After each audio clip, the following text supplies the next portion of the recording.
పాలు పొంగించడం అయిపోయాక శ్రీనివాస కళ్యాణం చేశారు. నేనైతే ఫర్ ద ఫస్ట్ టైం చూశాననమాట శ్రీనివాస కళ్యాణం, కానీ మొత్తం చూడలేకపోయాను. అండ్ ఇంకా ఆ తర్వాత హోమం చేశారు. గృహప్రవేశంలో హోమం అయితే కంపల్సరీ కదా, సో హోమం చేశారనమాట. హోమం అయిపోయిన తర్వాత మమ్మీ వాళ్ళు చెల్లికి వడిబియ్యం పోయాలి. సో ఆ కార్యక్రమం కూడా ఫినిష్ చేసేసుకున్న తర్వాత లాస్ట్లో ఇంకా సత్యనారాయణ పూజ పెట్టుకున్నారు.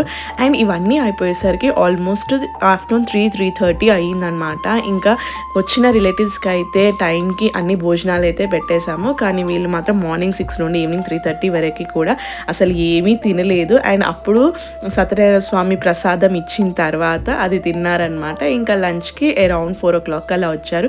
ఇంటి నిండా బంధువులతో అయితే ఆ రోజంతా చాలా సందడిగా ఉండే. ఇంకా కార్యక్రమాలన్నీ అయిపోయిన తర్వాత ఇంకా వచ్చిన వాళ్ళు వీళ్ళకి గిఫ్ట్స్ ప్రజెంట్ చేశారు. అండ్ చెల్లె కూడా రిటర్న్ గిఫ్ట్స్ ప్రజెంట్ చేసిందనమాట.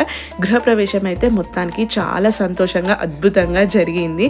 అండ్ మీకు ఈ వీడియో ఎలా అనిపించిందో కామెంట్ సెక్షన్లో చెప్పండి. ఓకే మరి బాయ్.